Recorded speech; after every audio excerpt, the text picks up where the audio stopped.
안녕하세요. 한나TV 한나입니다. 제가 여름도 되고 해가지고 머리를 짧게 전에 붙임머리였는데 뗐어요. 어때요 여러분? 상큼해 보이죠?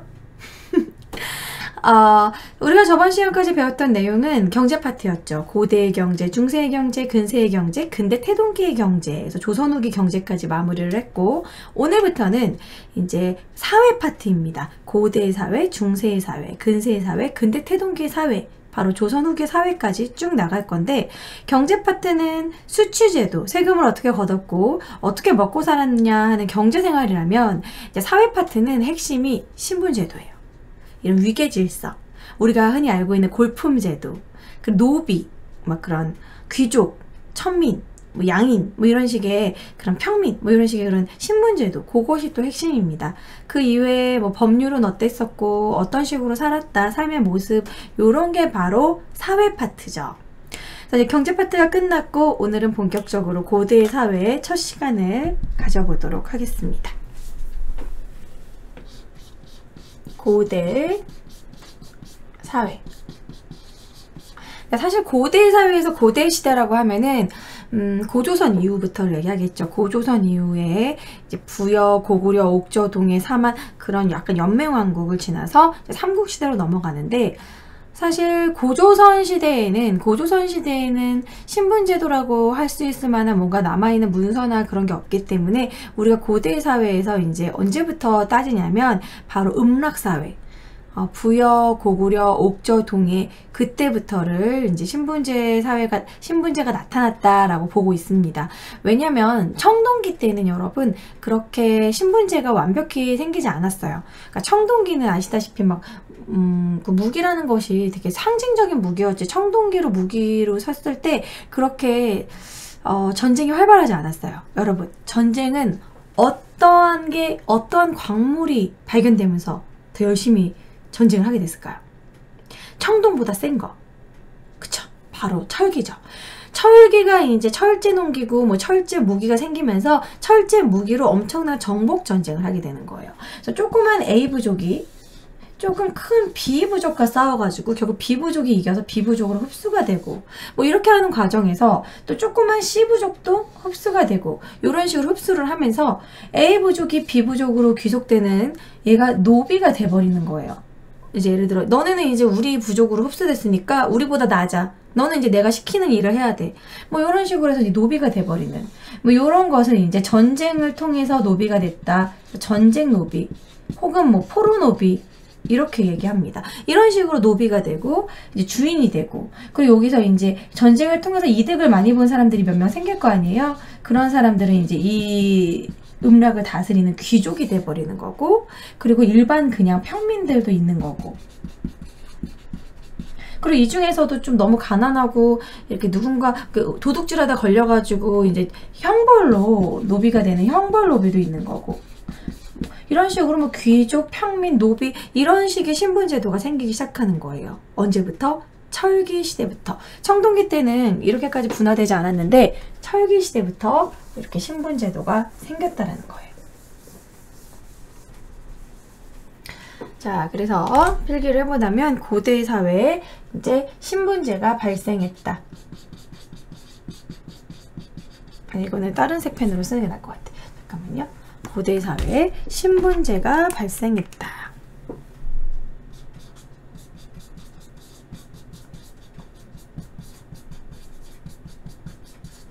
자, 신분제 발생은 무엇을 통해서 나타났냐면 바로 정복전쟁을 통해서, 끊임없이 여러 부족이 싸우다 보니까 이제 뭔가 진 사람들은 노비가 되는 식으로 이렇게 흡수가 돼버리는 식으로. 그래서 정복전쟁은 철제 농기구 때문에, 철제 자꾸 농기구래. 나 진짜 말이 좀 헛나오네요. 철제 무기 때문에. 농기구로 싸우지 않았겠죠? 철제 무기 때문에. 그러면서 이제 점차 지배층과 피지배층, 이런 식의 지배층의 서열이 발생하게 됩니다. 그러니까 지배층과 피지배층으로 나눠지고, 또한 그 지배층 중에서도 높은 지배층, 낮은 지배층의 이런 막 서열이 생기게 되는 거예요. 그것이 바로 신분제가 발생하게 됐다. 그래서 오늘은 신분제에 대해서 이야기를 나눠볼 거예요. 어렵지 않죠, 여러분? 신분제가 발생하게 됐다. 여러분들 요즘에는 신분제가 있는 것 같아요? 없는 것 같아요?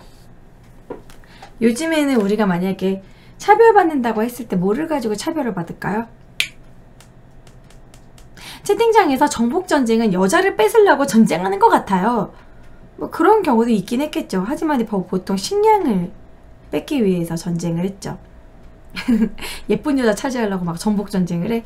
그런 경우도 있긴 있었어요. 뭐 트로이의 목마 뭐 이런 관련해서 여자 때문에 전쟁이 나는 경우도 있긴 있었습니다. 요즘은 돈이 신분인 것 같죠? 맞아요. 지금은 평등사회이긴 하지만 암암리에 돈이 하나의 권력이 되기도 하죠. 혹은 명예. 뭐 예를 들어서 이제 나는 뭐 법조인이다. 나는 검사다. 뭐 그리고 나는 의사다. 조금 이렇게 좀 고위층의 직업이 분명히 있고 우리들에겐 보이지 않는 약간의 신분이 보이죠. 그러니까 없다곤 하지만 암암리에 뭔가 조금 보이는 것처럼. 하지만 옛날에는 훨씬 더 노골적으로 신분제도가 있었다라는 거예요. 자, 신분제도를 한번 피라미드식으로 그려서 표현을 해보도록 하겠습니다. 우리가 흔히 알고 있는 연맹왕국을 음락사회라고 알면 될 것 같아요. 음락사회. 그러니까 하나의 음락이 있었던 음락사회. 음락사회에서 이제 조금 더 발전해서 중앙집권 국가가 돼서 삼국시대가 되죠. 고구려 백제 신라 삼국시대. 그러니까 이건 고구려 백제 신라 삼국시대를 얘기하는 거고 음락사회는 그런 부여, 옥저, 동해, 사만. 근데 보면 사실 부여랑 고구려는 거의 이제 국가로 넘어가는 그런 과도기였는데 사만이라던가 옥저, 동해는 음락이었거든요. 그래서 그냥 그걸 다 포함해서 그냥 음락사회라고 표현을 합니다. 자, 그래서 음락사회일 때는 어떠한 신분제 피라미드를 갖게 되냐면 이 용어는 처음 들어보신 분들도 있을 수도 있어요. 가장 높은 단계, 가장 귀족 단계를 호민이라고 불렀습니다. 호민. 그리고 호민 밑에 이제 민이 있었고 일반 평민 민이 있었고 하호라는 명칭이 있었어요. 하호. 근데 하호는 일반 사실 여기 하호까지는 평민이긴 한데 실제로는 좀 노비 같은 생활을 했던 게 하호. 그 다음에 마지막에 실제 노비도 존재합니다. 이렇게 음락사회에는 4가지로 나눌 수가 있는데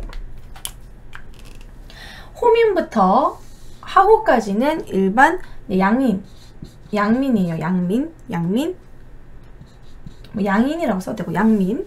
그리고 이제 노비 같은 경우에는 천민이에요. 뭐 거주 이전에 자유가 없고 막 주인한테 막 맨날 일해야 되고. 그래서 호민, 민, 하호, 노비 이런 위계 질서가 있는데 호민 같은 경우에는 이렇게 높은 사람을 호민이라고 하는데 호민은 실제 그 고구려 같은 경우에는 제가라는 명칭, 제가, 뭐 대가, 뭐 조의, 선인 이런 식으로 제가나 대가란 명칭을 썼습니다. 그래서 호민은 귀족인 거죠. 그래서 얘네들은 음락사회를 얘네가 지배해요. 지배자예요. 지배자. 음락사회를 지배하는 사람. 그리고 민은 일반 평민을 얘기하는 거고 그리고 이제 하호는 평민보다 더 낮은 단계. 얘네 둘은 민과 하호는 주로 농민. 그리고 이제 하호는 거의 노비와 같은 삶을 살았다. 뭐 이런 식으로. 천민은 이제 주인에게 예속돼서 물건처럼 다뤄졌던 그냥 그런 거죠. 맨날 이렇게 주인 뭐 몸 닦아주고 뭐 밥 차려주고 뭐 그런 식으로 노비처럼 부렸다는 거야. 호민, 민, 하호, 노비 이렇게 봤을 때 이 호민은 뭐라고 말했냐면 고구려 때 좌식자라고 불렀어요. 좌식자. 앉을 좌. 앉아서 먹는 사람. 나는 아무것도 일도 하지 않아. 일도 하지 않고 나는 호민이기 때문에 가만히 앉아서 좌식자야. 그냥 가만히 앉아서 먹어. 누가 밥을 차려줘? 하호가 밥을 차려줘. 그래서 그런 게 실제로 무용총 벽화에 남아 있습니다. 보여드릴게요. 여기 보시면은 여기 맨 앞에 대가 좌식자가 있죠. 대가가 좀 더 높은 사람입니다. 그 다음에 밑에 레벨이 조이고요. 그러니까 대가가 더 높고 조이나 선이는 그 아래의 등급이에요. 어쨌든 얘네들은 지배층이긴 해. 하호가 막 밥을 차려주고 있지. 근데 이게 사진이 좀 웃기지 않아요? 아니, 사진이 아니라 그림이 웃기지 않아요? 하호가 무슨 호빗이에요? 왜 이렇게 작지? 대가는 되게 크고 대가보다 조이들이 조금 더 작은 것 같고 어쨌든 하호는 미니어처처럼 쪼만해가지고 막 밥을 막 차려주고 있어. 그 이런 걸 통해서 지금 이미 이 벽화에서 신분의 높고 낮음에 따라 사람의 크기를 크게 그리고 작게 그리고 이렇게 했다라는 거. 이게 남아있어요. 이런 무용총 벽화에. 그래서 이런 식으로 신분 제도가 있었다. 여기서 나오는 대가나 조이, 이런 뭐 제가, 대가, 조이 이런 사람들은 호민에 해당하는 거고 귀족이라고 생각하시면 돼요. 그리고 이제 미는 일반 농민, 그 밑에가 하호. 하호보다 더 낮은 사람들이 이제 노비. 이런 식으로 4개의 등급으로 신분 제도가 있었다라는 거. 알고 보니 실제로 이렇게 생겼을 것 같아요. 네, 이건 이제 신분 제도에 따라서 이제 사람 몸의 크기를 이렇게 나눈 거죠. 그리고 뭐 이 부분은 뭐 확대해서 연구하기도 해요. 얘네들 이제 이 그림을 확대해가지고 이때 음식을 고구려 때 옛날 사회 아주 옛날에도 불구하고 먹을 게 꽤 있었구나. 막 뭔가를 막 계속 옆에 쌓아놨죠. 음식 같은 걸 쌓아놓고 밥인 거 같고 국인 거 같고 적어도 밥 하나에 반찬 3개 정도 먹었네. 4개나 먹었네. 오첩반상이네. 뭐 이런 거. 이거를 들고 다녔네. 뭐 종지가 있었구나. 뭐 이런 식의. 이 사람이 손을 들고 있는 걸 봐서 고기를 발라주려고 칼을 들고 있는 거 아닐까. 이거 여러분 뭐 죽여라! 막 죽여라! 이러고 있는 건 아닌 것 같잖아요. 그쵸? 조만한 애가 음식 앞에서 널 죽일 테다 이렇게 칼은 아닌 것 같고 음식 발라주는 칼이 아닐까 뭐 이런 식으로 그러니까 유추해 볼 수 있겠죠. 자객인가? 그래서 모형총에 이렇게 그려져 있습니다. 자, 별로 어렵지 않죠? 경제 파트보다는 사회 파트는 훨씬 쉬워요. 그 다음 삼국시대로 넘어가 보도록 하겠습니다. 삼국시대가 피라미드를 하나 그려주시고, 자, 맨 위에 이제 귀족. 이제 호민이 이제 귀족이 된다고 생각하시면 돼요. 그리고 이건 좀 간단해집니다. 가운데는 그냥 일반 평민. 그리고 이제 노비, 이제 천민. 이렇게 3단계로 나눠줍니다. 여기서 여기로 가는 거죠. 자, 이제 귀족들 같은 경우에는 누가 여기에 들어가느냐 하면 귀족은 이제 군장들을 얘기합니다. 군장은 이제 그 음락을 다스렸던 우두머리를 군장이라고 부르는 거예요. 호민도 여기 군장이 될 수 있겠죠? 군장 세력이에요. 근데 이제 군장 세력이 삼국시대에는 일단 왕이 있잖아. 귀족, 평민, 천민이 있지만 그 중에서도 귀족보다 훨씬 높은 단계인 왕권이 높은 왕이 있을 거예요. 그러니까 군장 세력이 귀족으로 편입이 되는데 왕이 이제 뭐 고구려란 나라를 하나 세우고 백제란 나라를 세웠을 때 이런 군장 세력들한테 너 내 나라에 편입되면 높은 관직 하나 줄게. 너 지금 일반 군장보다 이 관직이 훨씬 높은 거야. 이런 식으로 이제 회유를 하는 거야. 땅도 많이 줄 거고 우리나라에 이렇게 딱 이렇게 포섭해서 들어오면 훨씬 너가 이득이 있을 거라고 이렇게 약간 관직을 어느 정도 주면서 회유를 해주는 거죠. 그래서 귀족들은 군장 세력으로 귀족의 높은 관직에 줬고 그리고 얘네들이 높은 관직에 있도록 얘네들의 신분 같은 경우를 율령으로 제정해 놓은 거야. 귀족의 신분을 율령으로 제정을 해놔. 그런 게 대표적으로 골품제도죠. 그 다음에 이제 평민은 주로 농민이죠. 이때 주로 농사짓고 농민이고 천민 같은 경우에는 이제 노비. 자, 평민은 농민인데 얘네들은 세금을 내는 애들이에요. 그래서 조세,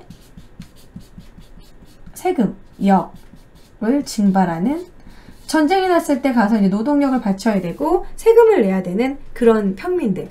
귀족은 세금도 안 내. 먹을 것도 많으면서. 너무 이게 오토포커스라고 할까? 그게 조금 깜빡깜빡하죠, 여러분? 잠시만요. 이거를 꺼놓을게요.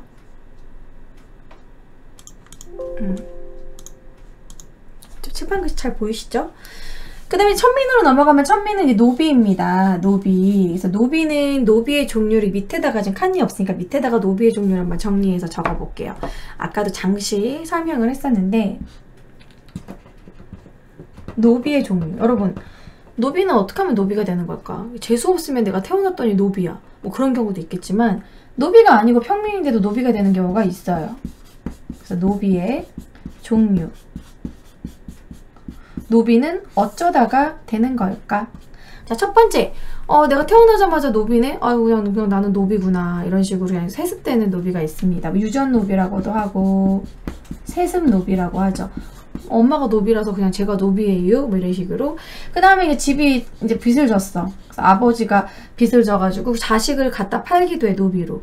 자식을 팔아가지고 세금을 돈을 걷는다던가 아니면 가족 모두가 빚을 못 갚아가지고 그냥 그 집의 노비가 돼버리는 거예요. 마치 우리가 뭔가 음식을 먹고 나서 모르고 지갑을 안 갖고 왔네? 어쩌죠? 근데 너무 많이 먹었어. 그러면 설거지라도 하고 가세요 이라던가 그러면 일당을 여기서 채우고 가던가 그러면 1일 노비가 되는 거잖아요. 그 음식점에. 그런 식으로 그렇게 노비, 채무노비. 돈이 없어서 몸으로 때우는 채무노비가 있고요. 그리고 이제 전쟁이 났을 때, 그런 형벌노비라고, 네. 전쟁이 났을 때 이런 거를 이제 전쟁노비, 포로노비라고도 합니다. 전쟁 때 이제 그런 전리품으로 사람을 데려가는 포로노비, 그리고 이제 형벌노비. 도둑질을 했다던가 뭔가 잘못을 했을 때 노비로 신분이 하락되는 경우도 있어요. 그래서 노비의 종류는 4가지가 있다. 세습노비, 그냥 부모님한테 대대로 물려받는 빚 때문에 생기는 채무노비, 전쟁 때 포로노비, 그리고 벌로 이렇게 또 이렇게 뭔가 잘못했을 때 벌로 인해서 노비가 되는 형벌노비, 이렇게 노비의 종류 4종류가 있다라는 거. 관련된 사진을 좌식자 보여드렸고, 여기서 형벌 얘기 나온 김에 그럼 형벌을 잠시 백제 형벌 한번 보여드리도록 할게요. 어떤 게 형벌이냐, 퇴군, 반란군 이런 사람들은 살인자는 차명에 처한다. 목을 자르고 관인으로서 관리인데 이거 좀 백제 형벌인데요. 백제 형벌 중에서 되게 청렴결백한 형벌이 있어요. 관인이라는 건 공무원인데 공무원이 뇌물을 받거나 절도한 자는 국가에 필요한 물품을 손을 대거나 한 사람은 3배를 징수하고, 김영란법보다 더 심한 거예요, 여러분. 김영란법은 3만 원 이상 받으면 안 되고 이런 건데 3배를 징수하고 종신토록 관직에 등용하지 않았다. 청렴결백할 수밖에 없겠죠. 요거 요즘 시대에도 필요한 법률이 아닌가.